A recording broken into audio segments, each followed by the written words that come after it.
Jerry Slide Worldwide Podcast. Now I have a victory in the joy down in me.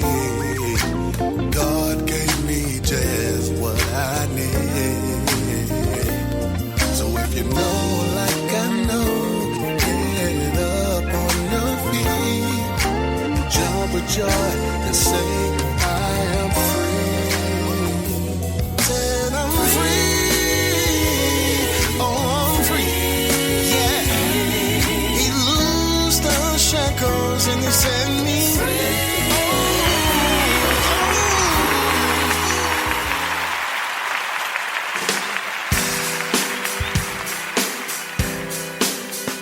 Can you feel the power? Can you feel the power? Feel the power of Double XI. Positive Power 21.org Internet Radio. You're listening to Jerry Roy Slide Worldwide Podcast. That's right. You tell him, Robot. You tell him you listen to Jerry Roy Slide Worldwide, a.k.a. the Batman of Charm City, right here on Positive Power, Double XI Late Night Radio with live jazz experience coming out of Chestertown, Maryland. It's right, you know, Batman sitting here in Charm City, beautiful Baltimore, Owings Mills. It's right home of the Baltimore Ravens. Just give them a shout out. Excellent game they played on Sunday. Got to shout out our home team. Hopefully the Orioles can get their stuff together next year. They starting over, like always. But anyway, let's stay on a positive note. Tonight, that's right, we got Bishop Fred Jones Sr. here from the Jones family. And he's here to tell us all about their existence, their journey, their testimony. That's right, and why they do what they do. First up, let's bring Lady Praise and DJ Jazzman into the queue. What's going on, family? How you doing? Man, what's up? How you doing, Batman? All is well here in Charm City. How's the weather? How you doing, Lady Praise? Hey, Jazz Man, what's up? Hanging in there.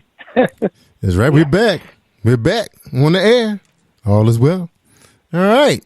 So before we get started with Bishop, Lady Praise, how's your week going? Anything new in Chestertown? Anything new with FM 90.5 WKHS in Chestertown Radio?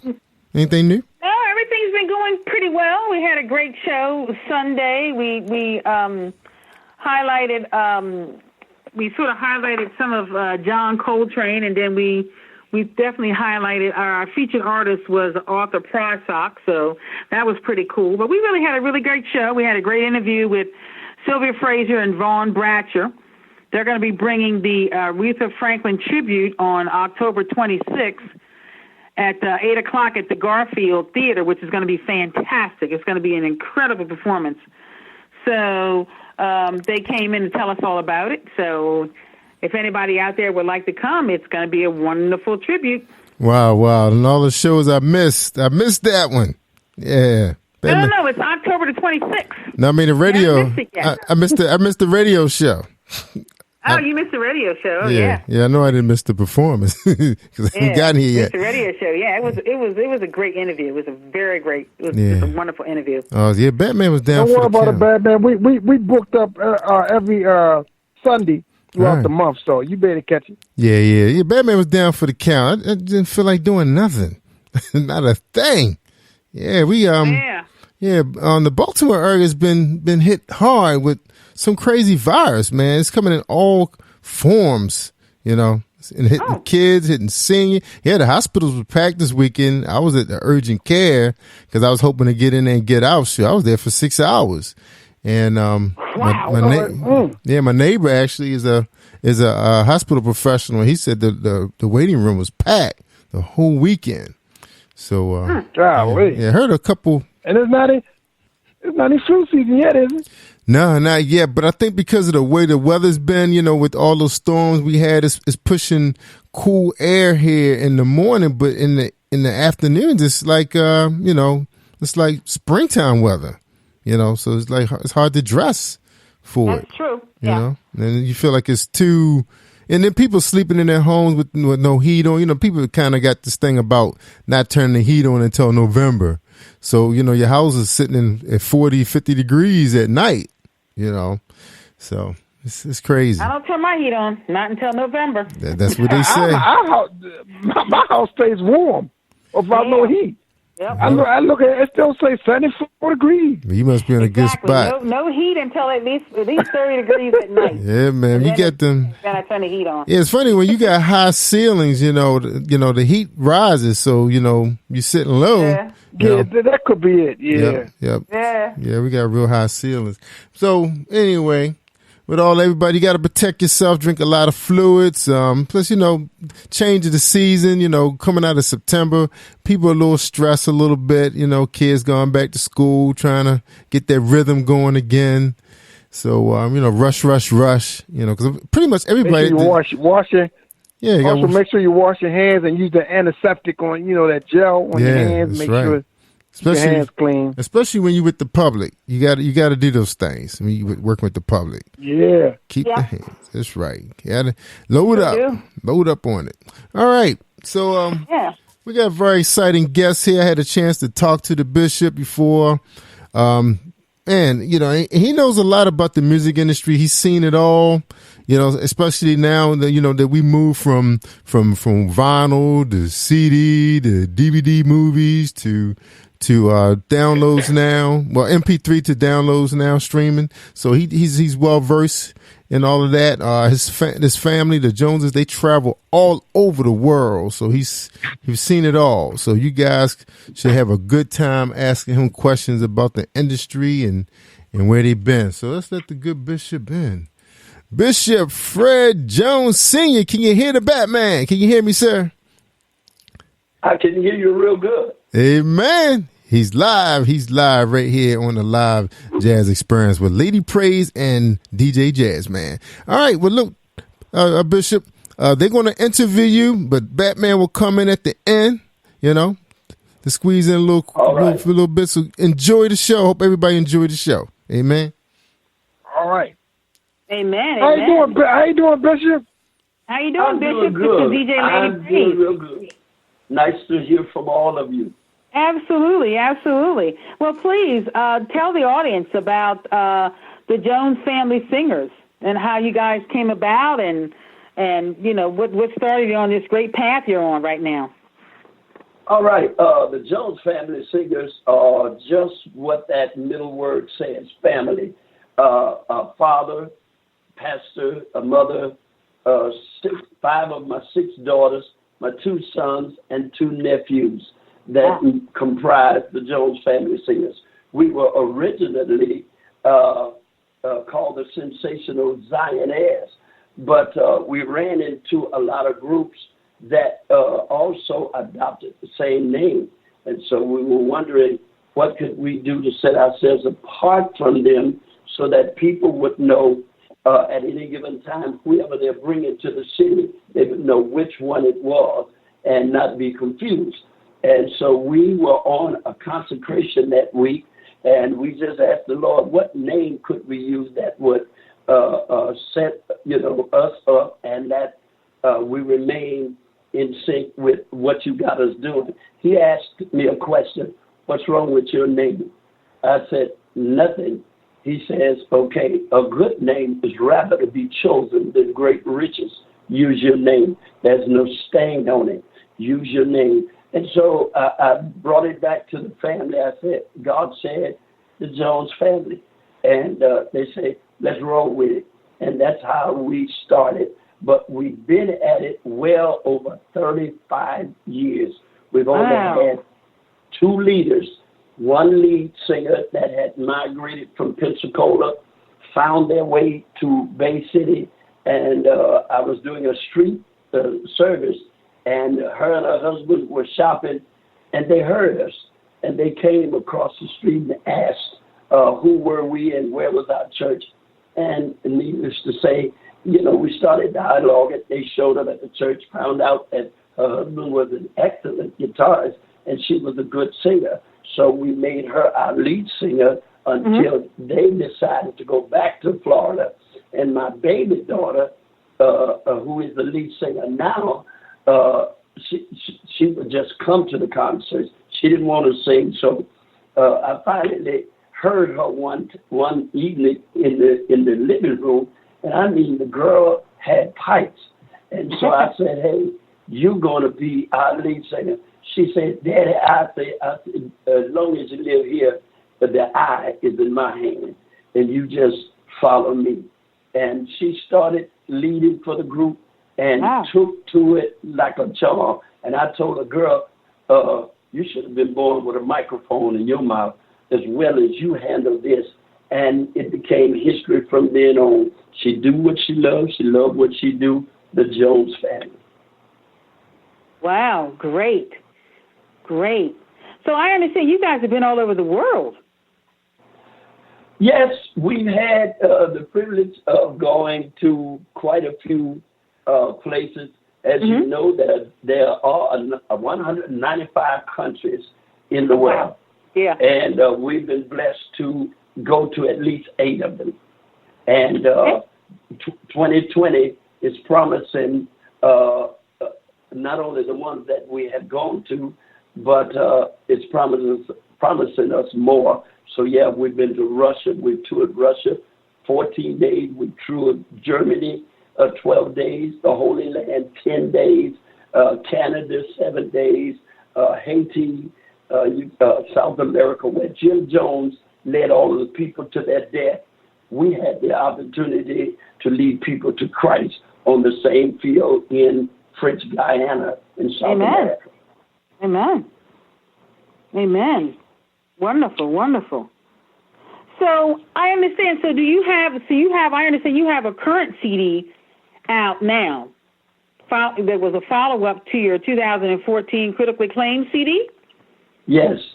The new CD is entitled Soulful Grooves of JFS.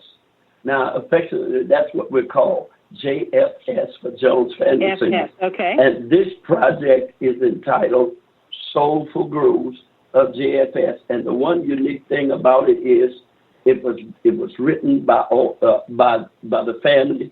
It was recorded in our own studio, mixed and mastered there.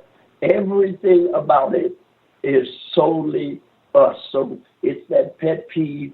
And the CD actually was written after the songs in the midst of a fast, that God would give us songs that would touch the nation, that would address issues rather than try to get Stellas and Grammys and Doves. That's fine. But we wanted to win souls. So we asked them to give us songs that fit us, but that's in line with the direction he wants us to go in. And that's how that project came to be. Oh, wow. Okay. I was just going to ask you, so you guys write your own songs, and you're definitely getting your direction from the Lord, so when writing those songs. And you just said you have your own recording studio? How long have you had your own recording studio? 3 of us went to the Art Institute. Oh, wow. To learn the business from the backside. And while we were there, instead of doing school projects on trains and planes, I got permission to do school projects on the Jones Family Singers. There you go. I love that. That's awesome. Yeah, and that's how we started our record label awesome. a while at the Art Institute. And I was the oldest student in that 18 months, the oldest student there, and finished 5 months before everybody else. Wow, that is awesome. That is awesome. That is incredible. So the studio is at your home place, at your house? No, the studio is in my church. Oh, wow. Wait a minute. That was awesome. Wait a minute. So you have the studio actually in the church? Yes. The studio is upstairs in the church. And if we need to do some work at home, we have a smaller set at home. I have a 4-bedroom house, and one of the bedrooms is actually studio or production room. And if we need to do something here, we do it there. That is incredible. So since you have a studio at your home, do you record other artists, other acts around the area? Yes, and I have a young lady that I have assigned to my neighbor, she has a dual work that she does. She has a group called Natasha Bates and OMG. And everybody said, what is OMG? I said, you have to see them for the first time and you'll say, oh my God, because they are amazing. And I'm loving the name, actually. I love that name. She's a Christian comedian, and she's on Facebook. Check her out. She's called Mother Minnie. Okay. And she will have you laughing, I tell you, and she reminds you of the old church mothers who would sit you in your place lovingly and just move right on. They didn't care nothing about your feelings. They tell you, baby, sit down. You need to get it together. Go on, sit down, honey. And she just, everywhere she goes, people love her. Bishop Jones, I'm looking at your website, and it says here that you guys received a standing ovation at the Lincoln Center. How was it on that stage performing at the Lincoln Center in New York City? This will really take you to another level. When we got there, the stage manager said, the Jones family singers, he said, do y'all have a Grammy? I said, no, sir. He said, well, what about a Stellar? I said, no, sir, we don't have that either. Okay. Well, do you have a Dove? No, sir. Well, how in the world did y'all get to play the Lincoln Center? Because this is the place of the big name. This is where you either made or broken in New York. Yeah. He said, how did you manage to do this? I said, we have a Jesus. Come on. I love it. I like that. Hey, man, I love it. He said, you got a what? I said, we have a Jesus. And I tell you this, if you can stay with us about 15 minutes, you'll see exactly what I mean. I love it. Yes, I love that. All right now. That is awesome. That is so awesome. Hey, Jasmine, do you have any questions? That is so awesome. Oh, yes. How you doing, Bishop? I'm blessed. Oh, my word, I love it. Now, Bishop, I read your bio, and you all have gotten some rave reviews for some big time media in terms of Wall Street Journal, Rolling Stone, NPR, New York Times. How do you all stay so grounded? Well, the one thing that I've always done, I raised my children, my wife and I, with the 2 B's. The 2 B's will keep you grounded if you stay in line with it. That's the Bible and the belt. And if you keep them grounded with those 2, it will be fine. And I always tell them it's not about us getting a name. We have one. It's called servant. It's about doing the will of God and God being our general manager. I'm just the manager you see in the natural. But the one that really guides this thing is God. And they trust me enough to follow my lead, and whatever God tells me, that's what we do. And he promised me, he said, if you thought New York was something, just wait until tomorrow. I got much more to show you. Just keep walking with me. Wow. Oh, I like that. Mm-hmm. Now, Bishop, one of the things that I'm most impressed by is your family-style records company. Yes. How did it develop? How did you start it? You are the CEO. How did it come to you? As I was telling the sister, we went to the Art Institute to get some learning. I'm a firm believer you got to have some learning with your burning or you're just making noise. And so we went to the Art Institute to get an understanding of audio-video curriculum. While we were in school, they had us they had classes doing features on trains and planes and go to large venues, set up the venue, let somebody play a song, and if it's correct, strike it down, take it down, put it up for your grade. So I asked the professors, would you let me, instead of doing that, do everything I do on my group. We want to start our own record label. We want to do our own producing. Will you let us do our projects on that? And he said, that ought to be interesting. And so because we were family and we got a unique style of our own, we came up with the name Family Styled Records. And it's been working for us ever since. Okay. Now, how many acts have you signed? Have you signed any other acts? Only one. And I'll tell you why. I've had a myriad of people who say, hey, I want your sound. I want to be on your label. And I said, not at this time. Because, as I said before, I'm only the manager you see and you talk to in the natural. But the general manager is above. So if somebody comes to me and says, I want to be with your label, I need to know if you're spiritually compatible. I need to know if you're still teachable. I need to know what your goals are. What kind of principles and values do you hold dear? And so when we met Natasha Bates, she was just what heaven ordered. And even today, she is yet teachable. She maintains a good, godly lifestyle.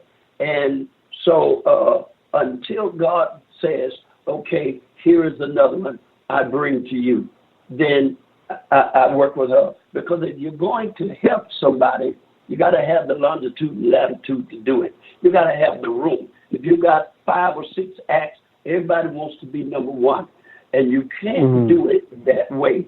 So until she is firmly rooted, I won't move to nobody else. I will tell, like if people come to me and say, hey, Bishop, how do you do this or that? I will school you. I will help you. I will tell you at no cost to you. Because freely you receive, freely you give. Amen. And so, I'm a firm believer, people don't care how much you know until they know how much you care. And then when you go forward to help people, what you sow is what you reap. So I'm not anxious to get a whole bunch of folk. That's somebody who most times driven for accolade and finance. I'm not into that. Okay. Now, Bishop, when you all because you all are also songwriters. Now, are you particular about who you write your songs for, or do you write your songs and you just go out there and market it? How do you go about it? Well, only if somebody's come to me. As a gentleman just came to me the other day, and I listened to his style. He said, I would love for you to write a song for me. And you write it. You write it, and your team write it. It comes from your heart. And I need to do something different. I need to move into another field. I need to, and he liked my saying is, learn to grow where you're planted, and he said, I would like to. So I said, okay, I'll write you a song. And that's how I do it. I don't solicit my music to folk because I want, once you hear it, I want it to affect your heart like it does mine, because it's total outreach. Yeah. Oh, okay. Definitely. Yeah. Oh. All right, Lady Praise. Yeah. Yeah. So Bishop. So what's next up for the Jones Family Singers? What's your schedule looks like for the rest of this year? Well, the rest of this year, I've shut the group down to a certain point, and they go with me. I've got a lot of sermons to deliver. I got mail in the bag that seem to be falling out. I got a lot of engagement. So they go with me rather than me trying to haul a whole choir. I let them do whatever songs I need or whatever singing is necessary. So until the year ends, they're working with me, and we're working to do a new video. We just did a video in the Netherlands, and it is really nice. We were with Anthony Hamilton and the Hamiltones, Earth, Wind, and Fire. Yeah, Earth, Wind, and Fire was on our stage jamming with us. Wow. And it was just so nice. And somebody came to me and said, "Aren't you a gospel group?" I said, "Yeah." "Why you let that Earth, Wind, and Fire be up on the stage?" I said, "The more the merrier. I'd rather them be near the fire and catch on than be away from it and remain cold." Well, there you go. Exactly. I was just going to ask you about that. Yeah. So do you find that people are really sort of wary of you because you sort of mixing with R&B and whatever, and you're up there singing gospel and they're doing R&B, and does that seem to be a problem, or like you just said, people are coming at you? Listen, we do the House of Blues, and we went to South America to a blues jazz fest, the only gospel group in South America invited to play that jazz fest. And one gentleman that's a talent buyer said, "Hey, Doc, y'all in a blues field and you a gospel group. How do you think that's going to work for you?" I said, "Give us about 10 or 12 minutes and we'll see." We came out on the stage with a song called "He Took the Key," laid on a blues layer. My daughter said, "How many of y'all like the blues?" Everybody just screamed. Said, "When you talk about the blues, what name comes to mind?" B.B. King. Okay, we're not B.B. King. And my brother don't have a Lucille. Say, but I want you to listen to something, and it's going to kind of put you in the mind of something, but the message goes to you where you need to go. And it's called "He Took the Key." It's a total blues sound. And from the time we finished that song, everything we did from then on, they bought. We had people coming to the stage with tears in their eyes. We see this on the regular. Wow, that's great. And so we learned to grow where we planted. Now, if we were in the middle of a blues field, a jazz field, and we're trying to say, "Amen," they say, "Oh, my, them." But we had to do something to get their attention. So we got another little song said, "Da-da, da-da, da, da." And the song is entitled "He Rose," but it's on the kick of the Temptations. The song, the 25th of December, that day I'll always remember. Changed the words. We changed the words and said, "Preacher, tell me, I'm depending on you." And the preacher said, "Jesus is alive and well, and you have to hear the song. It'll blow your mind." And from then on, we couldn't even get on the bus. They would not let the bus move until we took at least a good 100 pictures with different ones. They would not let us. You guys your effectiveness is incredible. Yeah. Because you're able to go in and just transform. The New York Times said that last year, this is the hardest working group with electric guitars I've ever seen. They said no other group on this festival has pulled in people and they stayed to the end like this group, and they gospel like that was so unimaginable. Wow. But I told them on the mic, we don't serve a part-time God. We serve a God that rules and reigns. Y'all couldn't do no less, no matter what you try.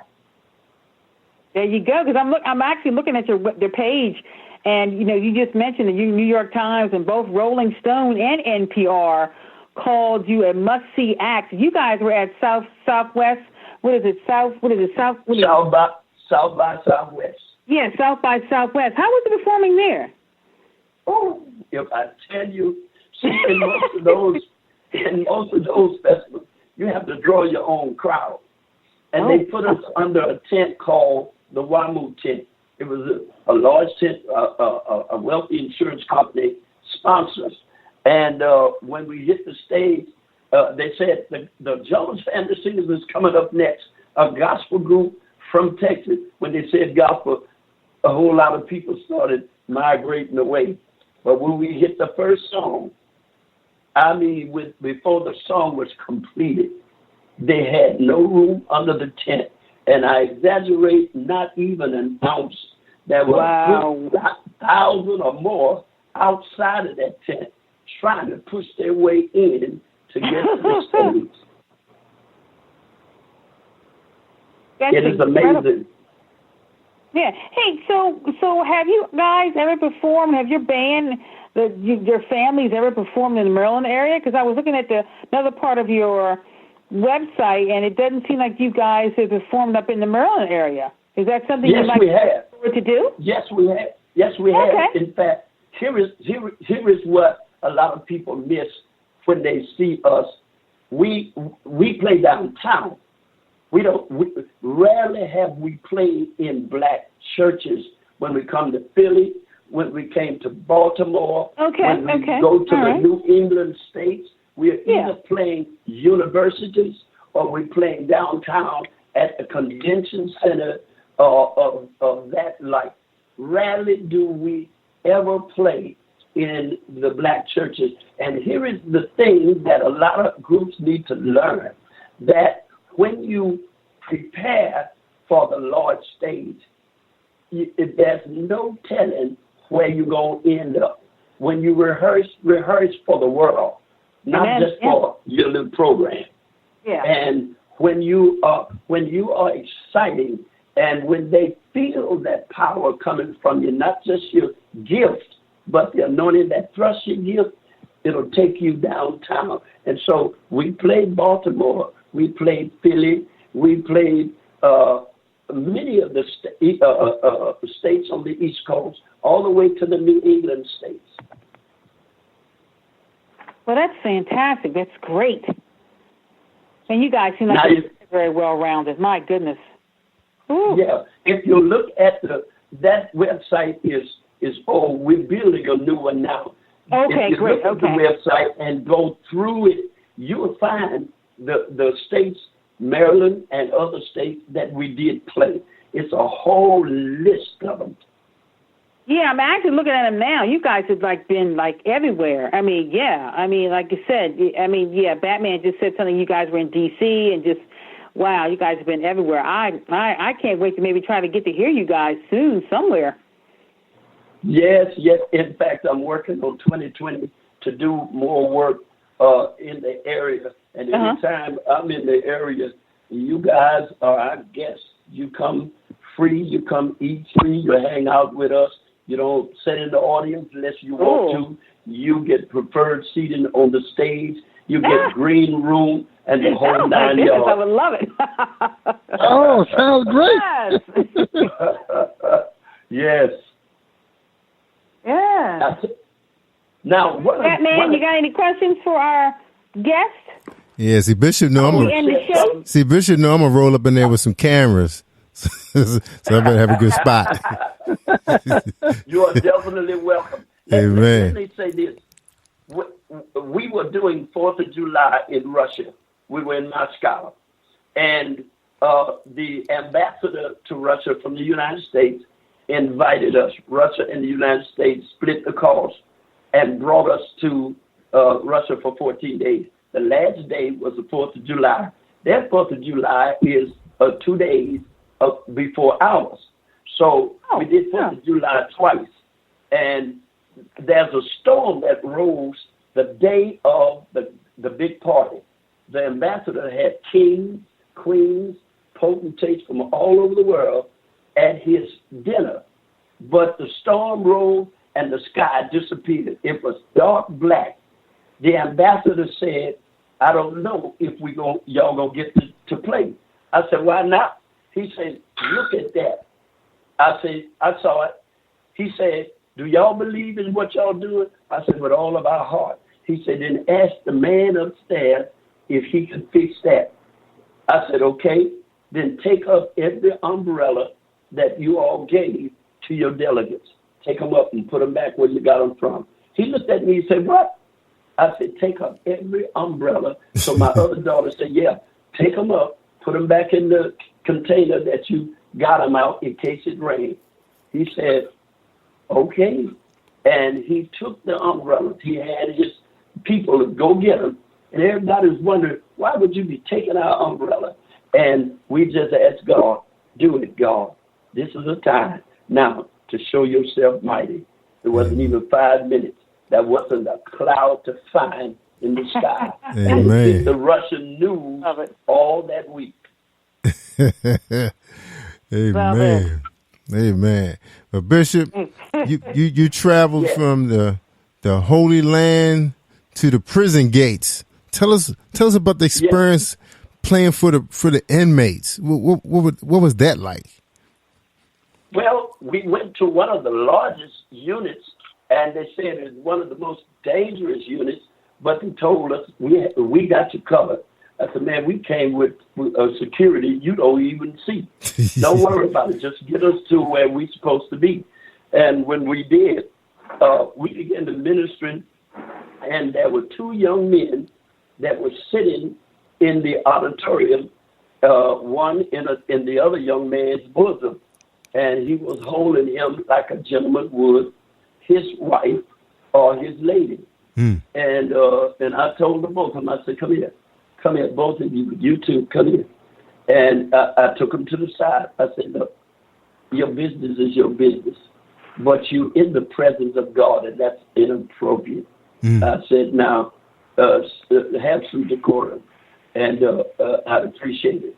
And they said, we're sorry, you're right. And when they came back out, they set up. I don't know what happened, but everybody who was looking just stood up and went to clapping. And it made history in that prison from that day. We played a lot of prisons over the state of Texas. And that's what we do. We still sing on the street corners. Wow, that's big. That's big. We go to nursing homes and things of that nature. That's what keeps us strong. That's right. In ministry. Now, Bishop, you know, they know I cruise Facebook Live, you know, looking for, you know, talent. And I ran across y'all Facebook post, and I said, wait a minute, this is not a little small group right here. And I was listening to you guys, and I said, I can call him? That's what I was saying. I could call this guy. I said, I got to call him. I said, I heard of the Jones Family Singers, and I'm going to call him. And we talked. And it was unbelievable because I know that group from way back, and I knew it was a lot of history behind that name because you know the Jones is a very popular name because my brother knows because he married into the Jones family, and so I was really interested in hearing that story about that name, and then there are incredible performances because you watched them.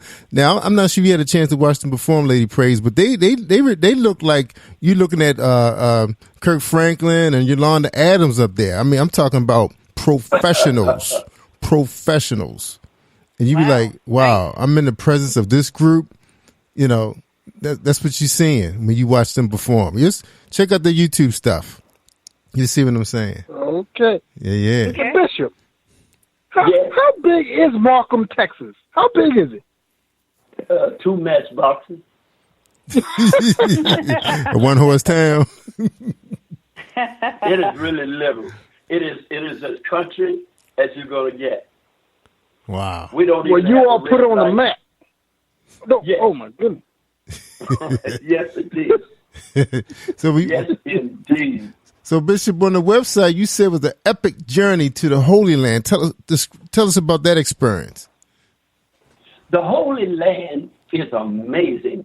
The hotel they put us in was right next to Joseph's tomb, and it was 2 blocks from the old city where Jesus chased the money changers out of the temple.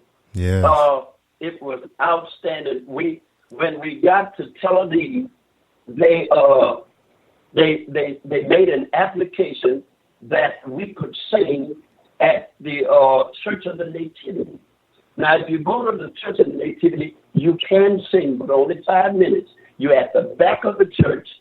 That's so you could take something home to say we sung at the Church of the Nativity. But by the time our plane landed in Jerusalem, they had already signed a proclamation that the Jones Family Singers are to be taken to the very front, and we are to be seated at the front. And when we sing, take us to the altar. Now, you don't bring instruments in, so it's all vocal, and you can see it on YouTube. And we had the privilege of singing at the Church of the Nativity for 30 minutes. And people were coming in and saying, wow, how did they do that? But our general manager handled it all, and it was done. And so we were invited to go to St. Michael's Cathedral. We went to other synagogues where we did full concerts. They took us to universities, to girls' schools. We sung at the Dead Sea. We went to Jordan. I mean, they just they said, or whether the wise men saw the star. There's a sheepfold there that they built a monument to, and we did Amazing Grace a cappella in there. It was amazing. We're looking forward to going back again if you know who in the White House is fooling with folks. Now, we talking about the Jones Family Singers, ladies and gentlemen, but also Bishop Fred A. Jones Sr. himself is also the founder of the Mount St. Zion Episcopal Cathedral of Markham, Texas, and the CEO of the Family Style Record. Now, Bishop, you have a lot of degrees. You have too many of them. And then you had the nerves to go get a degree in audio video curriculum. Intelligent man. That is funny. But we need I was blown away by the celebration of Tyler Perry opening up. That was a breakthrough, opening up the studios on 330 acres of land. As a black man, how does that make you feel, Doc, seeing something like that happen? Well, it makes me feel good. It makes me feel hopeful to know that if God could open those doors for him, he has no respect of persons. And I'm next in line. Yes, sir. That's how I look at it. That's what I teach. Your next is now, And so when I see things like this, it inspires me to greater things.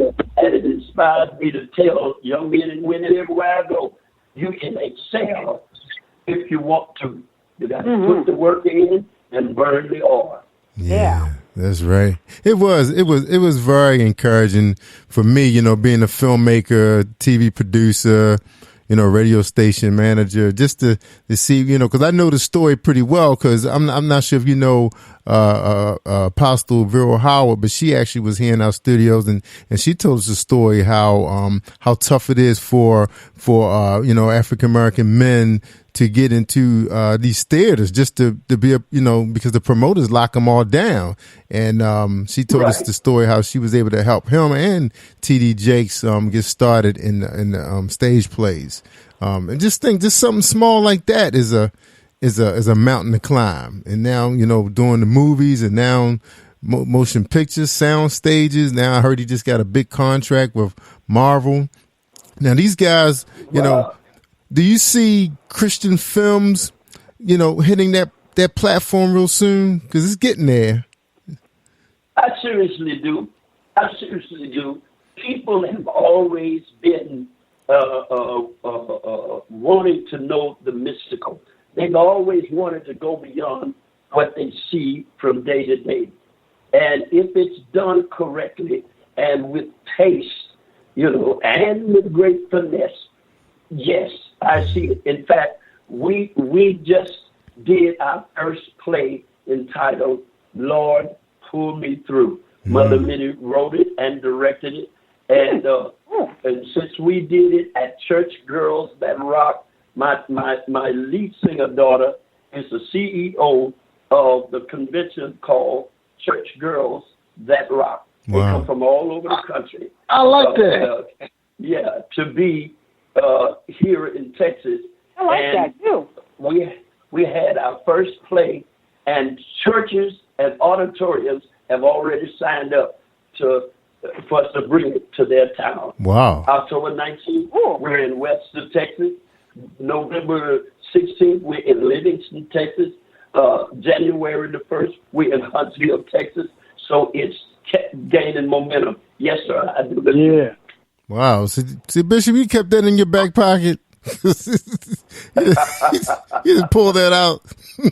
Wow. Yeah. That's huge. That is huge. Wow. Hey, Bishop. Yes. How close are you to Killeen, Texas? A long way. They're about 3.5, maybe 4 hours. Oh, wow, because my brother lives in Killeen, Texas, so that's pretty cool. Okay. I'm going to have to tell him about you guys. Okay, cool. We were in Killeen at the Army base. Yeah. Yeah, we did a thing for the soldiers. Wow.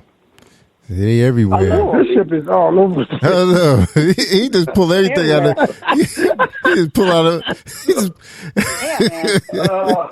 I know Bishop is full of surprises. Now, Bishop, one of the things that we hear a lot about, on the radio, that and I know here in America, sometimes we take advantage of what we have here, like gospel groups. I hear so much in Asia that independent artists can sell out a convention center or arena, whatever they call them over there. Have you guys played in Asian countries? We are planning actually 2020, but I can tell you this: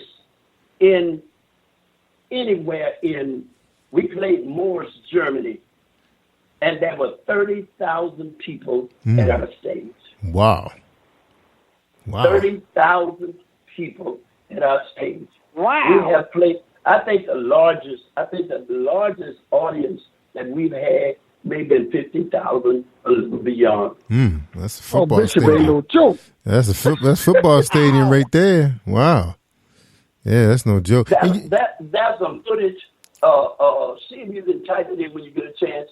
I think it's Jones Family Singers in Canada. And look at the audience upside on the ground. They look like ants. And my camera couldn't go any further to the left because what you see to the right is just as many more. Wow. Because the speaker system blocked it.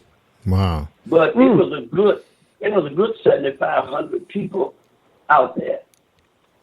Yeah, well, we're gonna give the audience an opportunity to listen to all your music. We have he sent us 4 tracks, plus we have a snippet of his German live concert. I sent that to you. Also, Doc, I sent that to you. I was able to convert that to an MP3 file for you. Thank you. And everybody get a chance to enjoy that as the show close out. But Doc, we really enjoyed having you on the program. I mean, you guys are phenomenal. I know when I first laid my eyes on that clip, the video clip, I said, this group is special. I gotta reach out to this group. And I was really surprised I was able to talk to you. I think you actually set up an appointment and we talked. And I said, wow, is that social media? So my next question before we let you go, Bishop, how have social media benefited you guys? I mean, you can tell us the good and the bad, if you don't mind. Well, social media has been really good to us. We work it almost 8 hours a day. We work social media, and we work 4 kinds. We work Facebook, Twitter, Instagram, and Tumblr. We work those 4 very much. Besides, I have a radio broadcast every Sunday 5 to 8 here in Houston, and I do an international broadcast every Tuesday called C-Joy Network, which services 177 countries. Yeah, you're familiar with them. That has been colossal to us. Right now. Yeah, Bishop big time guy. What can't you do? I know. I can't fly. What can't you do? You're doing it all. Every time we name something, you got your hand on it. He got his camera. He got his own camera. Praise the Lord. I can't fly an airplane. Yeah, right. Oh my God. Yeah, Bishop, you Superman. Bishop gotta be Superman. Gotta be. Bishop, you get 2 hours of sleep a night? I sleep while I'm driving. Wherever I can catch it, I get it. That's funny. I'm actually, I go to bed maybe around 2:30. I'm up about 4:45. Wow. And I'm back at the grind. Ooh. And you don't need much sleep. Do you know how old I am? Well, I couldn't tell who was who in the picture with the family.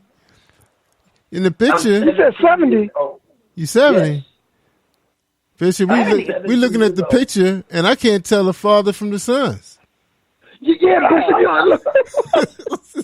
That's what everybody says. So, Bishop, what's your secret? Well, my secret is to do good. The Bible says the Lord taketh pleasure in his people, and he will beautify the meek with salvation. So what you're looking at is a saved faith and a do-good faith, and God takes care of the rest. Amen. That's powerful. Wow. Amen. Yeah. Phenomenal man. Wow. Woo. I'm speechless. This been very inspiring. Went by so quickly. Yeah. Exactly. Because Bishop, I can never thank you enough for coming on. Yes. Yes, Bishop. Thank you so much. And Bishop, listen, I want to be as a closer friend to you more than you want to be to me. So anytime you want to talk to me, anytime you want to call, you got my number. Use it. Amen. And Bishop, All right now. And I want to, before you go, Bishop, we know it's not that easy.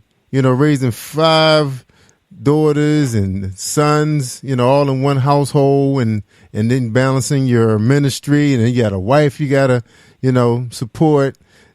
Is it a book coming? Yes. Is it a book coming, or do you have a book out? People want to know.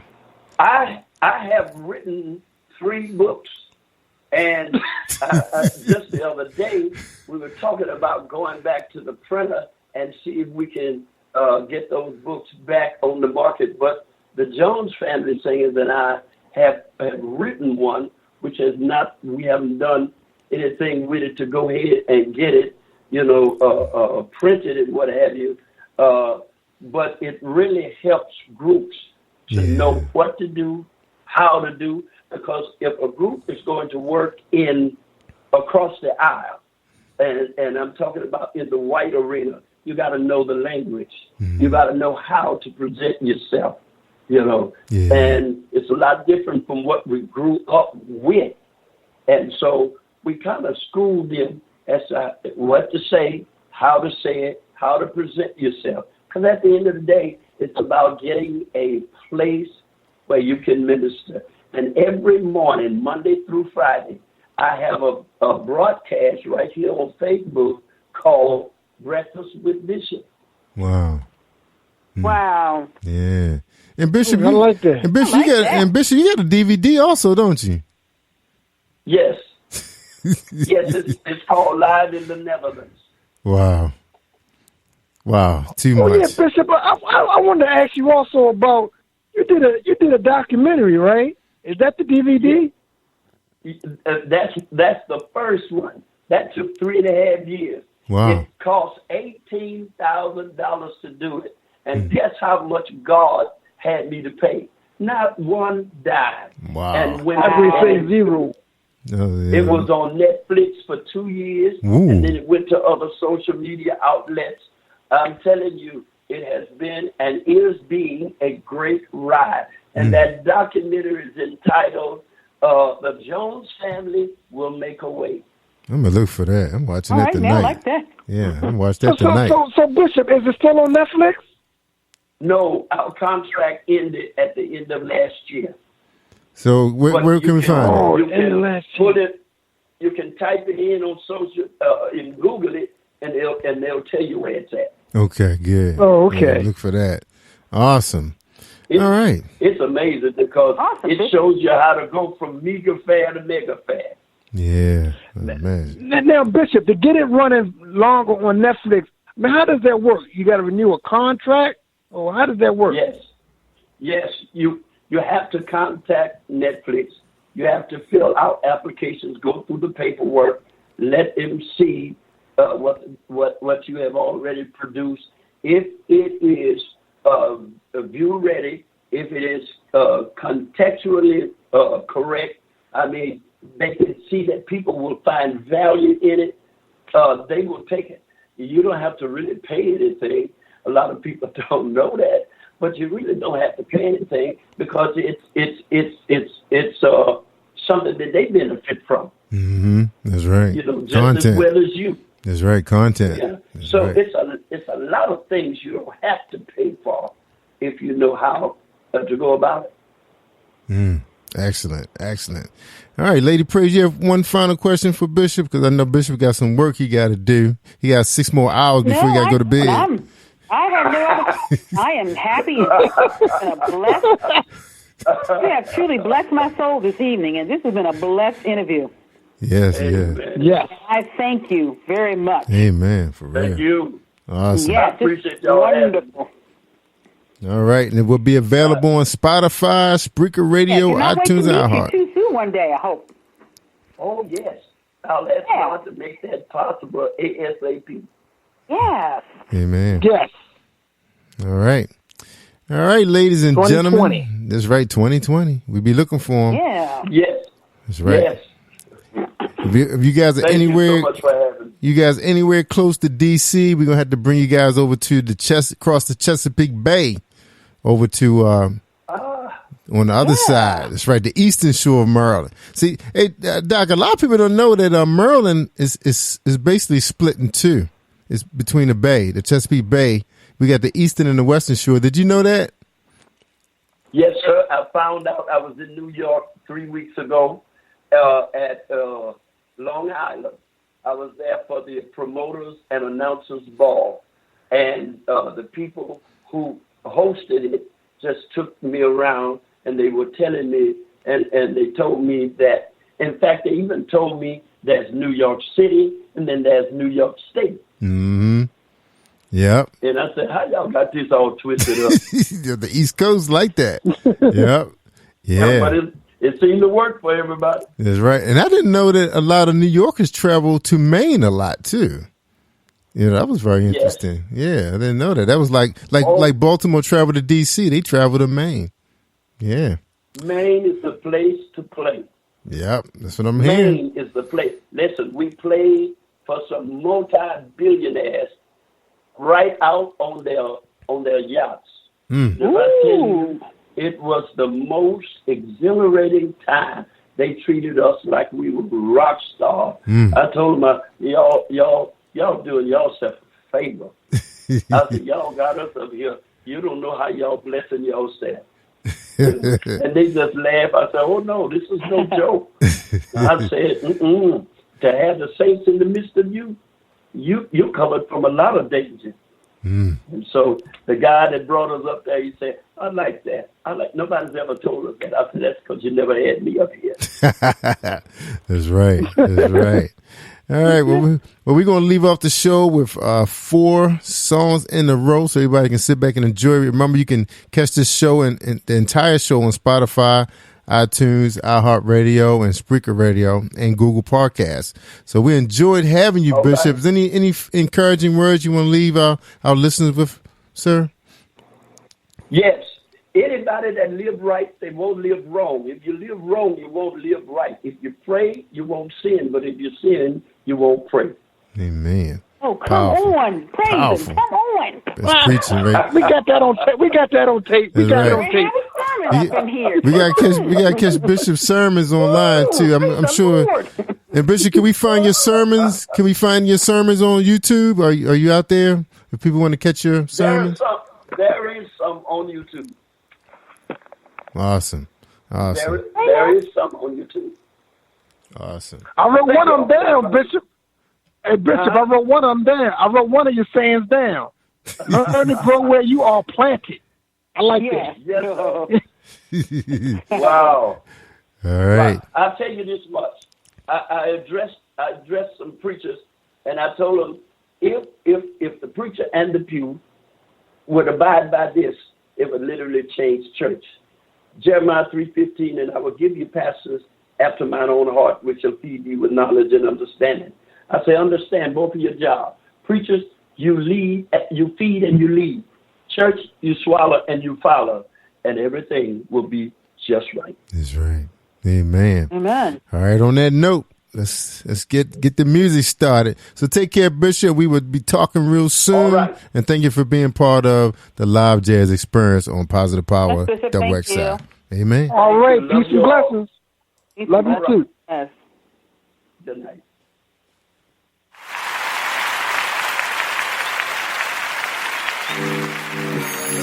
Every now and then there are things that transpire in our life that makes us weak.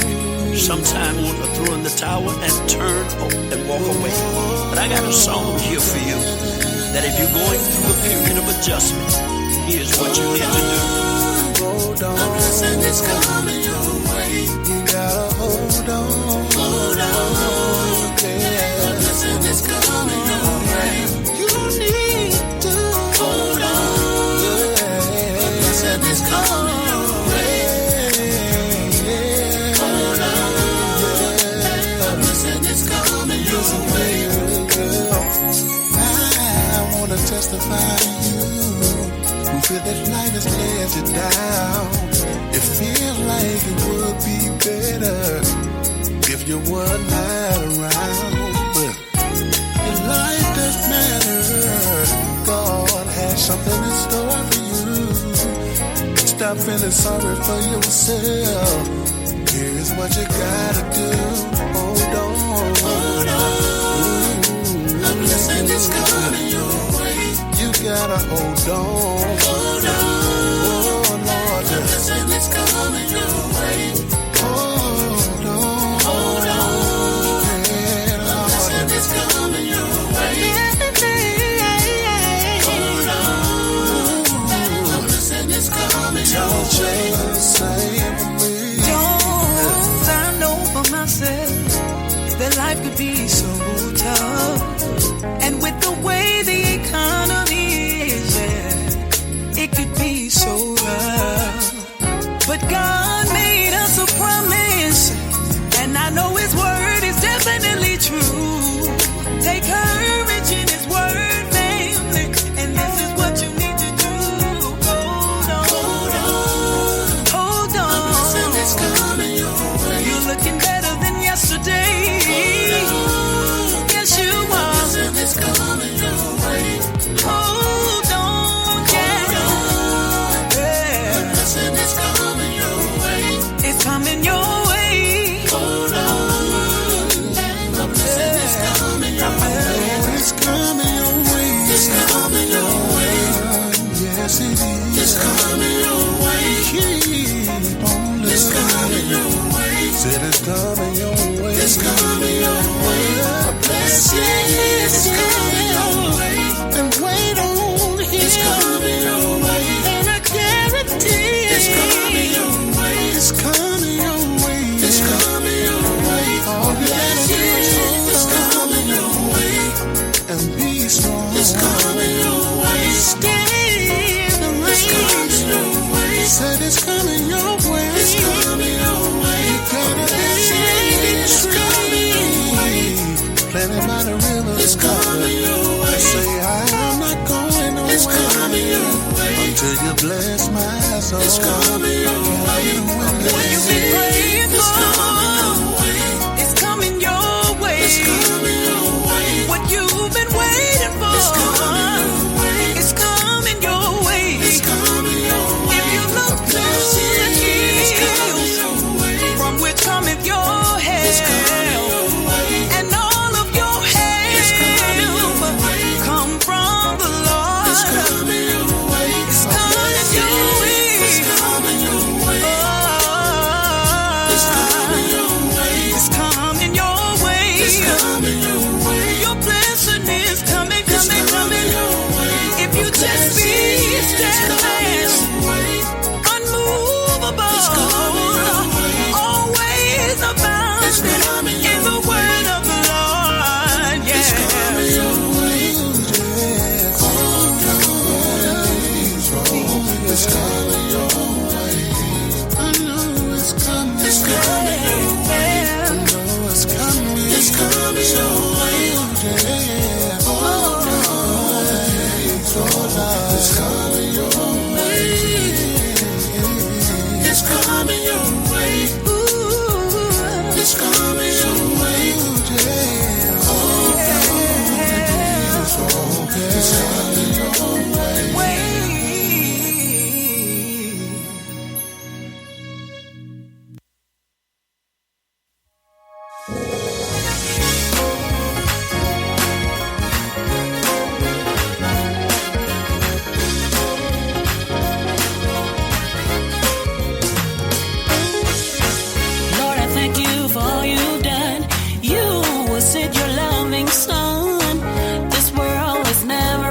me praise him all over this land.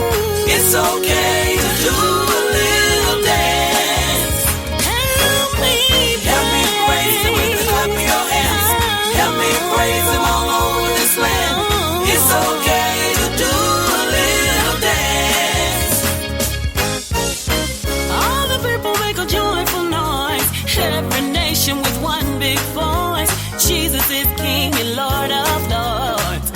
Everybody get on one accord. I want to praise you for all you've done through Jesus Christ. The victory has been won. Help me praise him with the clap of your hands. Help me praise him all over this land. It's okay to do a little dance. Everybody help me praise him with the clap of your hands. Help me praise him all over this land. It's okay to do a little dance. Now play it for me, boys.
Herzlich willkommen, die Jones Family Singers.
John 8:36 says, the Son therefore shall make you free. Ye shall be free indeed. Come on, help me say this. Free. Oh, free. He loosed the shackles and he set me free. Oh, free. Oh, free. Jesus paid the price on Calvary. Free.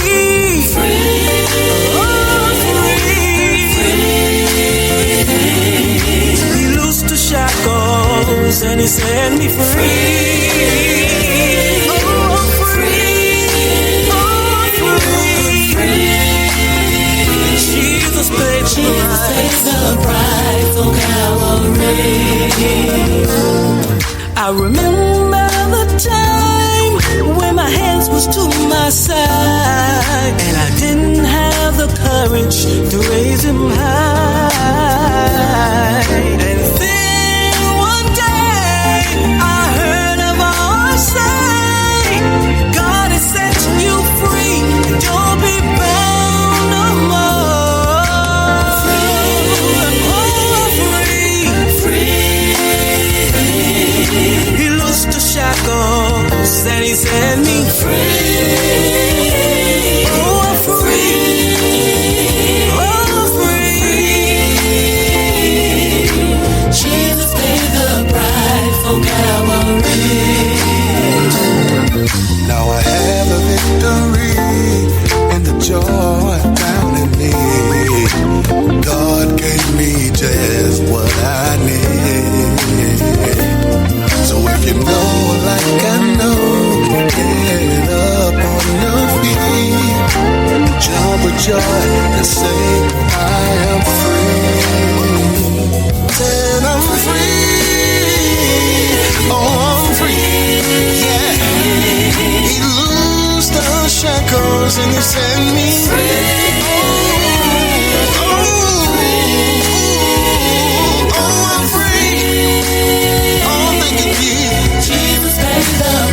Paid the price on Calvary, yeah.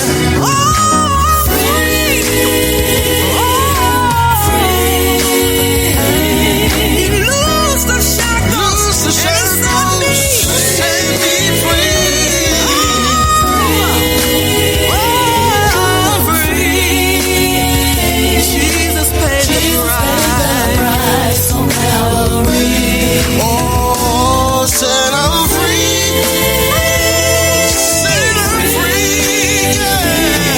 Loose the shackles. Oh,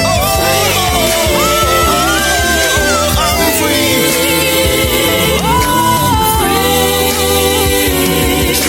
Jesus paid the price on Calvary. Yeah, he was life for you and me. Jesus paid the price. Yes, he did. That one day we'll all be free. Hung him high, and it's just a wine. Yes, they did. Oh, that rugged cross, for us they died. Who the Son sets free is free indeed. And I want to let you know that you can be free. And the good news is He died for you and me. Yeah. I'm excited that He paid the price.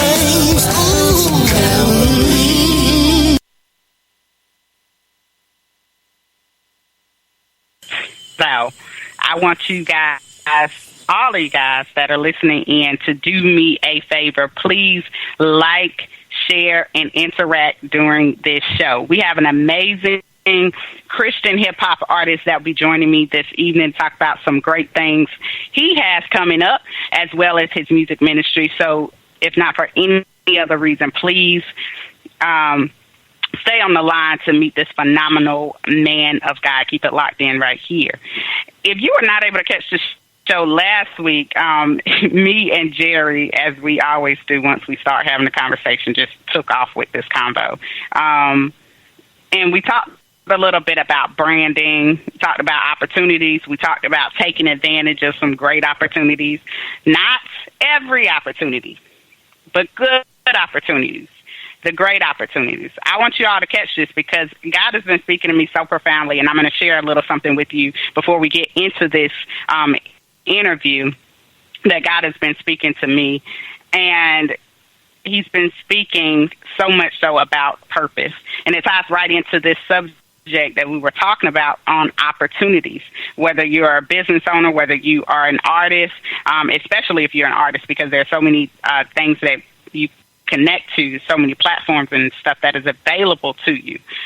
This is a word for you. We all have a purpose. God didn't just decide that he was going to send us down here on earth without having a plan and a purpose attached to us and to our lives, okay? Why would he? He had every opportunity to be with us and fellowship with us on the regular basis. Instead, he chose to do this, to send us here, knowing that once we were born into sin, that we wouldn't have, that initial memory of him until we were called.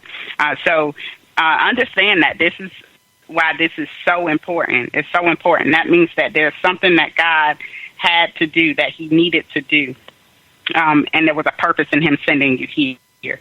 So let's take a look at Luke 4:43 through 44 in the King James Version. Now, in this statement that I'm going to read from Jesus, he's preaching at the churches in Galilee, and it was common sense to me, but, sometimes what's common sense to us, still has to be told to us, because we have to remember why.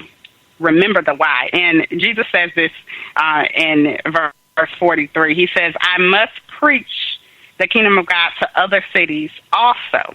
Now, he's talking to the church. He's talking to his people.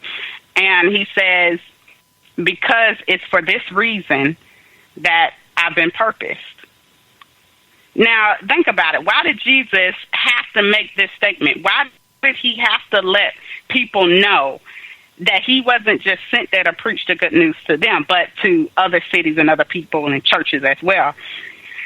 It like I said, it would seem like that would be common sense. But listen, you cannot expect other people to understand the plan and the purpose that God has for your life. They won't always be able to understand why you have to make the decisions that you do. They won't be able to understand why you can't hang out, why you can't do certain things or be in certain atmospheres. They won't be able to understand why you have to say no. Come on, this was a habit of Jesus.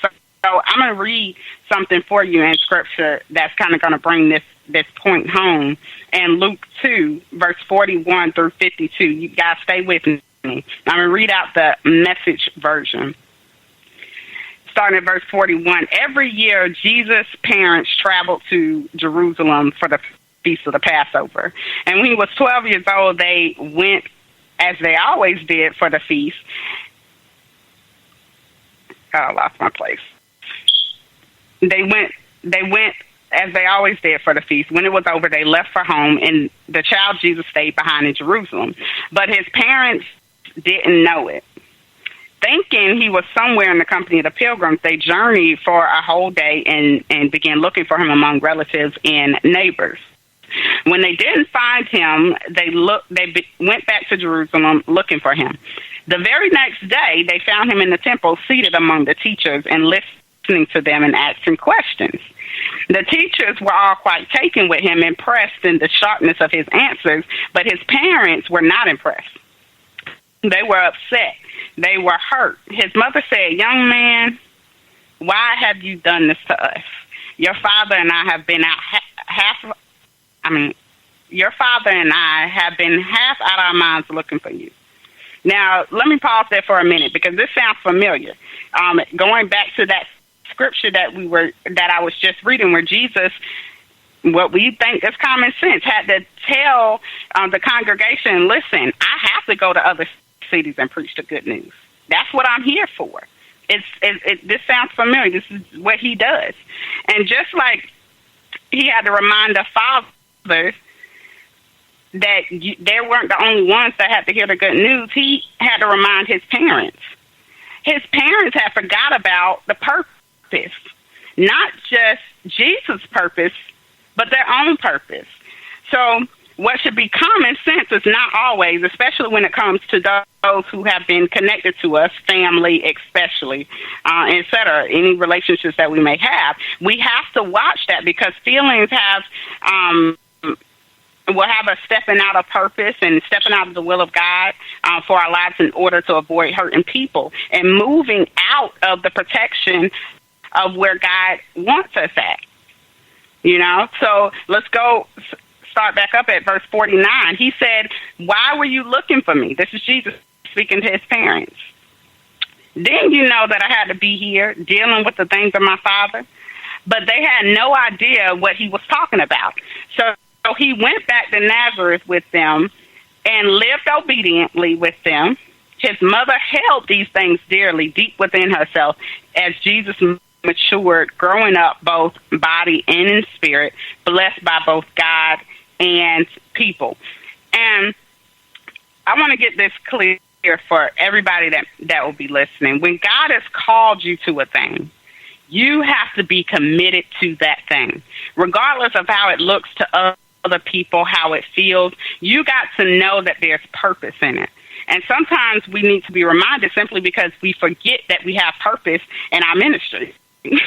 We get so busy doing all these different things to make the ministry work that we forget that we have purpose in it. We forget that we have purpose in our business. You know, we're so busy trying to make it work that we forget that there's purpose, that there's purpose in our abilities and our skills. You can't just sing or rap like that for no reason. You can't just touch the lives of people through your speaking for no reason. You can't just write like that for no reason. There's purpose in it. And there's purpose in the connections that we have. And that's got to be our focus, because that is our mission. And God has called you to a mission, and that mission that he's called you to is tied to a bigger picture. In other words, your purpose is tied to his bigger purpose. And Mary, Jesus' mother, was hurt. You know, here it is, her son she's raising, the son she fell in love with, the son she didn't even ask for, the son she spent her whole life, where her whole life was centered around him. And he's telling her he had to be about his father's business. Now, I don't know about y'all, but if my 12-year-old called himself wanting to take off without communicating with me, I would probably feel the same way. So I can kind of connect with Mary in this sense. But I'd probably be more upset than hurt, because it's more concern and worry for him. But that is the natural response of a mother, a human, a natural relationship. That's a natural response. But notice, after Mary got out her feelings and Jesus spoke, she didn't say anything else. Right? She didn't say nothing else. Mary's response was more internal. It was more spiritual. She expressed how she felt. She took that time. She told him she was hurt. She showed him how upset she was. But that did not change the mission or the purpose that Jesus had. Though she was affected naturally, judging by her response, she understood spiritually. Not everybody's going to understand, okay? But you still have to go. You can't let that change your mission or your purpose. Because God says, my sheep know my voice. You can't outrun purpose. And when it's time, God brings that into order. We might not always like the process, but we have to respect that process. I'm going to say that again. We may not always like the process, but we will respect the process. Mary's purpose was to birth Jesus and to take care of him, but it was clear that her purpose was attached to a bigger purpose, right? The Bible says when Jesus went back home with his parents, he lived in obedience. He did what he needed to do for them. God knew what he needed to do. Jesus knew what he needed to do. He understood the hurt and the pain that Mary was experiencing, but that could not change. He could not let that change his mission. So the Bible says, and he grew both body and spirit, blessed by both God and by man. He knew his mission. He stayed focused on it. He made no apologies for it. And he was blessed because of it. Hear me today, people of God. You have to pay attention to your life. And you have to make sure that what you are doing, the decisions that you are making, that they line up with the purpose of God and the purpose that he has on your life. You can't make apologies. Remember, when you are on a mission, it's just that, a mission. Everything that's placed on your lap is not for you. Every opportunity that is presented is not for you. Does it line up with the purpose of God on your life? And don't look for the familiar either, because God says, I'm a new thing in you. Eyes have not seen, ears have not heard, neither has the incident of the heart of man the things that I have planned for you. Somebody's got to get this, because God has a plan and a purpose for you and everything that's attached to you. The people that are attached to you, every opportunity that you accept, every place that you go should serve that purpose. It should serve the purpose and the call that God has on your life. I want you guys to keep this, take this, study this, do what you have to do, because I can spend a lot more time on that, but I really wanted to get what God was giving to me, and I was so blessed by this word, and I hope that it blessed you. Just a little tidbit I was able to give tonight. But please feel free to let me know. Make sure you comment, inbox me. I love to hear how God is blessing his people and by his word. So he's such a good God. Such a good God. But listen, y'all stay locked up here right on Late Night with Dr. Chanel Stewart. We got some more for you. Up next, our special guest of the evening, Mr. 4G himself, is on the line, y'all. Y'all keep it locked. You do not want to miss this man of God. You are listening to Jerry Royce Live Worldwide Podcast. I choose you.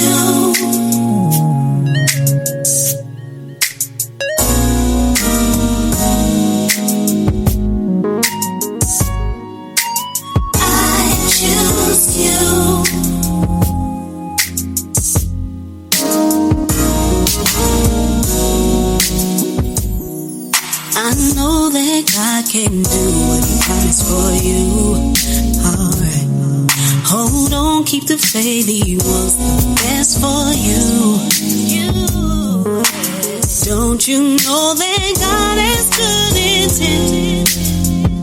So I wanna tell the world about it. So be the light of the world. I choose you, Lord. I choose you, Lord. I'm walking in my victory to the place I choose you, Lord. I choose you, Lord. I know that God can do what he promised for you.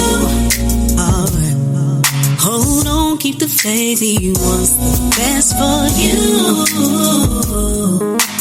Don't you know that God has good intent? And I wanna tell the world about it. So be the light of the world. I choose you, yeah. I choose you, Lord, yeah. I'm walking in my victory to the place I choose you, yeah. I choose you, Lord, yeah. Show me the way to your heart, 'cause I don't wanna be apart from you, yeah. Give me a sign that you're near. Always be here with me, 'cause I choose you, yeah. In the light of the world, I choose you, yeah. I choose you, Lord, yeah. I'm walking in my victory to the place I choose you, yeah. I choose you,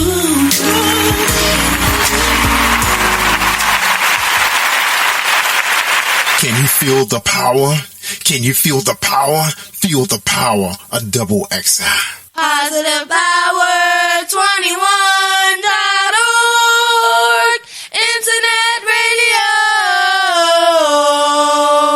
You are listening to Jerry Royce Live Worldwide Podcast. Amen, amen. That was brand new music by Marjane Parks. I believe I pronounced that right. Hopefully I did. I choose you. So that was awesome. But welcome back. You are tuned into Late Night with Dr. Chanel Stuart, if you have not done so yet, please like, share this broadcast. We want to support this man of God we have on tonight, Christian hip-hop artist 4G. Y'all know my motto, can't nobody tell our story like we can. So we are bypassing the bio and going straight to the source, y'all. Please help me to welcome to the show Mr. 4G. Hey, good afternoon, good afternoon, good afternoon. Hey, it's afternoon somewhere. It's evening here. That's what's up. How you doing? How you doing, man of God? I am doing well. I will not complain. How you guys doing? Blessed as always. All right, that is definitely what I want to hear. Yeah, we're gonna jump right in because I want to give you the amount of louder time that we have for you to be able to speak a little bit about your ministry, but also tell us a little bit about what's going on with you and your music. All right, so first we're going to start off by those who may not know you, may be new to your music ministry, to just tell us a little bit about yourself. All right, well, that's easy to do. But again, I'm 4G, and I'm actually a gospel hip hop artist. I'm based out of Panama City, Florida. I'm a family man, wife, 2 kids. I'm sorry, 2 daughters, 2 sons. Out here on this mission, trying to do what God called me to do. Out here just trying to impact, bring about change, with a different style of music. Amen. Now, when you say different style, we know that we don't see a lot of Christian hip hop artists like in the forefront as much as we do now. We didn't see it before as much as we do now. Why do you think that is? Is it because the gospel music industry is growing, or do you think that message is really being delivered to the generations that are coming up behind you? Well, let me answer that question in 2 parts here. The first thing you asked me when you said what I deemed it as, I don't compromise through my music. My music is pretty much straightforward. I'm going to give you the gospel, but I'm not going to water it down. What I believe is there's a lot of artists who've actually compromised themselves. I can't tell you how many times I basically been told what's been said to me, brother, have you ever considered going secular? And I says, absolutely no. That's not who I am. Yeah. Have you always been in the gospel music industry, or have you had time in the secular music industry? Never. Always gospel. Like I said, I was brought up in the church, raised to reverence and respect God, and knowing that, He's my source, and without Him, I'm absolutely nothing. So I've just allowed myself to be that vessel for Him to speak through me. And like I said, I wouldn't have it any other way. Amen.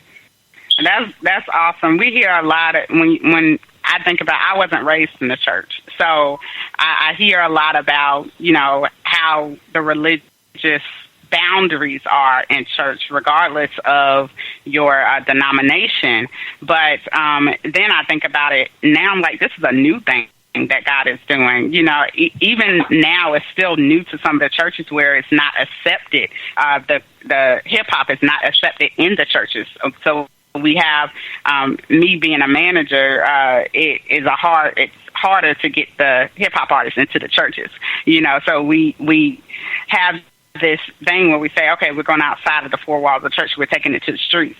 Maybe that's what it was God's plan for us to do all along. But what kind of experiences have you had as a Christian hip hop artist and being fully involved and growing up into the church under those guidelines?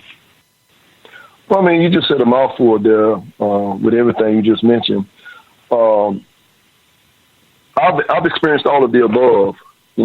There's what I've learned along this walk is myself, and I'm pretty sure other gospel hip hop artists can relate to this as well, that a lot of us actually deal with the same things that Jesus dealt with back during the time He was here on earth. Religious leaders, about stuck on the law, stuck on, the ways of the old. When the times that we're living in right right now, our youth are out there dying, being caught up in the judicial system, involved with gangs, things along those lines there. Mm-hmm. And our style of music, the gift that God has given us, is there for those particular individuals. It's medicine for them. However, the church is, not all, but, the majority just don't embrace our style of music. There are some that do, others tolerate it, but for the most part, just like back during Jesus' time, they're just people in certain places, certain positions that are just stuck on the ways of the old. Yeah. And that makes it harder for some people to receive, especially, like I said, the newer generation, the younger generation, I say like that, because they are not, a lot of them are in and out of the church, even millennials like myself, in and out of the church. I've experienced other people being in and out of the church. I know what that looks like. I know what keeps people connected to, the church and different things like that. And I know music ministry, worship, and all of that plays a major part, a major role in connecting people to the church. So I think that is vital, especially for young men like you, to be able to reach this generation and even younger generations and let them know that it's okay to not look like the tradition and still serve God. So I do think that's an awesome ministry, but a ministry that is yet to be accepted fully. Yeah, there's a misconception that, once a person comes and visits your church or, gets saved or just coming to the church building itself, most people feel like that's their time to actually minister to them, witness to them, or whatever. But that's not what our Heavenly Father called us to do. His instructions was for us to go out into the four corners of the earth and make disciples. And to me, that basically tells me that we need to go outside our comfort zone, and we need to go out there in these streets, these dark places, meet these people where they're at, and share the gospel with them outside the four walls. Exactly. I mean, that's what I base my ministry, my business, my everything on that point exactly right there. And that's not to avoid church or anything like that. But to have that mindset that you have a purpose, that there are people that are out there that need us to come get them. Just like Jesus had to do. I'll leave the 99 because I'm about to come get you. You're mine. There's something that they need to hear. There's a love that they need to connect with that you don't get from this world. So this is why this is so essential. I just talked a little bit. If you guys are just joining and you didn't hear the first part of the show, I talked about we're on a mission. Each of us individually are on a mission, but it's tied to a bigger mission, and that just means that we have a purpose. We have a purpose, and that purpose is tied to the bigger purpose, that God has for His children. So I think that this is an opportunity for us to really shed light or give an example of what that looks like. You being effective in your ministry will help the ministry that I have. Like, we're the arms, the legs, the feet, the eyes, the ears of the body. So, I just really commend you for stepping out, even if it looks different, even if it's not received, even if, like, bypassing all the stereotypes and saying, I'm still going to go out there and I'm still going to do this and having fun with it. I can see you having fun with it. So absolutely. Tell us a little, because your music is so dope. I love it. I know the first time I've heard it and the first time I connected with you, I I've been a fan, so as you probably know by now. But I definitely want the other people, and I'm going to give you guys a chance to hear some of that music tonight. But I want to give you the opportunity to talk about a little bit about the music industry, the ride that you've had in that music industry, because I think that's important to note as well. What are some of your experiences in the music industry coming into that? All right. Now, would you like me to give you the politically correct response? I would like or to would you give like me, this Late Night with Dr. Chanel. This or the unapologetic truth? Give it raw. Well, just like in the secular world, on the gospel side of things, it can get pretty ugly as well.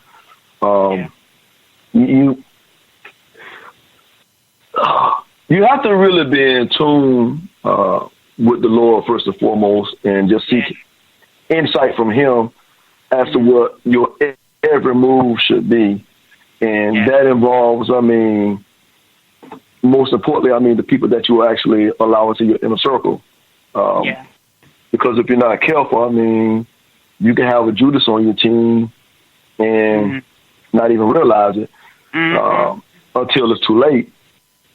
But there's a lot of testy things that go on in this industry. It's not always the glamour lights that the general public sees.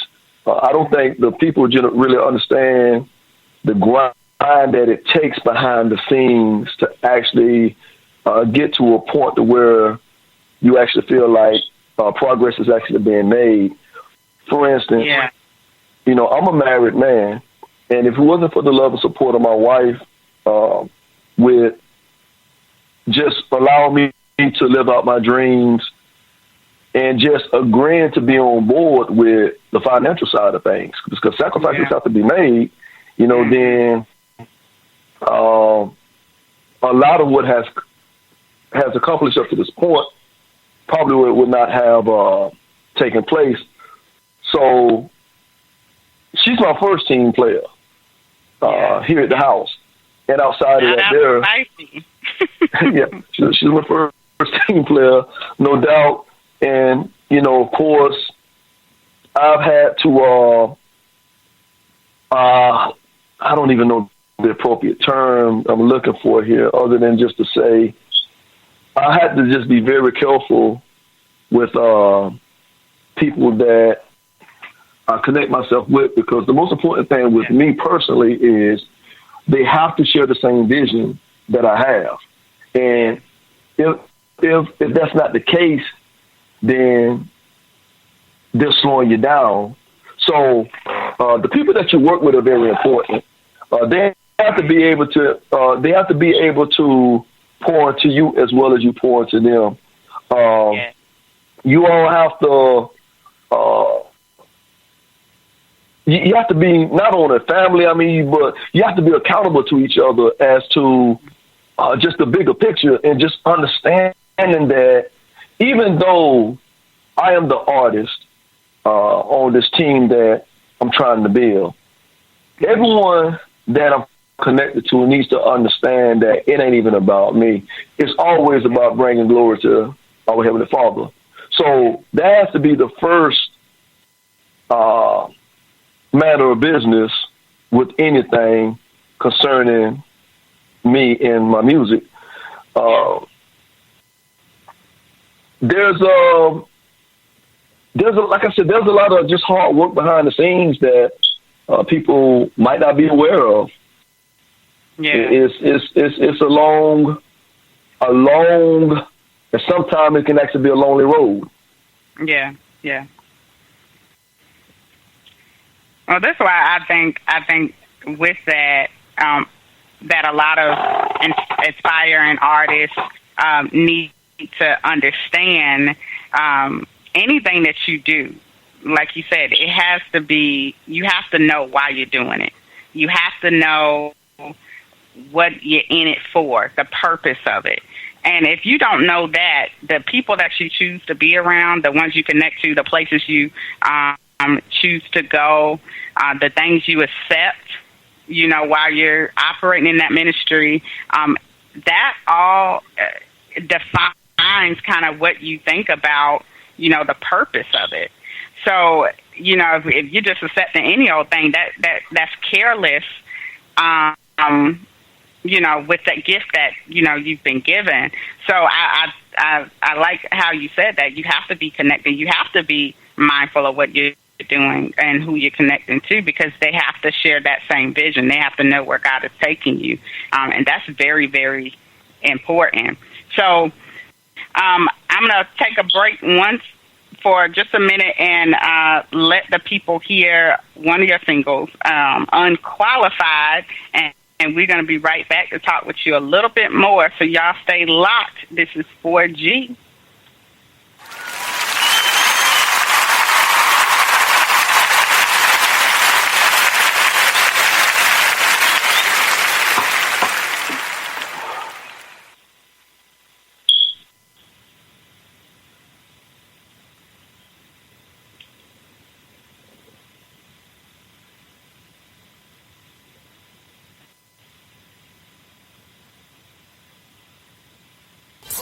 You're a great wonder, no wondering. You're amazing, so amazing. I'm amazed by you, I'm in awe. Your ways are perfect, there are no flaws. Hard to come here and know it sounds out, but you're amazing, so amazing. Referring to the Virgin Mary, it's not a fairy tale. Never had a plan, but it did fail. For it, I blood, I escaped hell. You're amazing, so amazing. Set me free, you gave me eternal life. You gave up your life, you sacrificed. Made all things new, made it wrong right. You're amazing, so amazing. I mean, better on you whenever life gets hard and a bastard. You are the son of God. A real chef on my style, my rock, my legend, my God's no fake, no star. Bigger than bigger, so humongous, the real Godzilla. But you ain't no monster, powerful. Also figured that before time you already existed. You gave your life for me. So amazing. You set the cap, the screen. So amazing. You died for a wretch like me. So amazing. On a day, on count, for real. So amazing. My God, it's amazing. Look at the grace that I lay up in. Look at the name we entangle with. Look at the flame is lit. You cannot shame us, kid. On mission, you know it's every day. And we count the cost, that's a major bank. Our sins on the cross, that's a heavy weight. Yeah, you made a way, now we tailor made.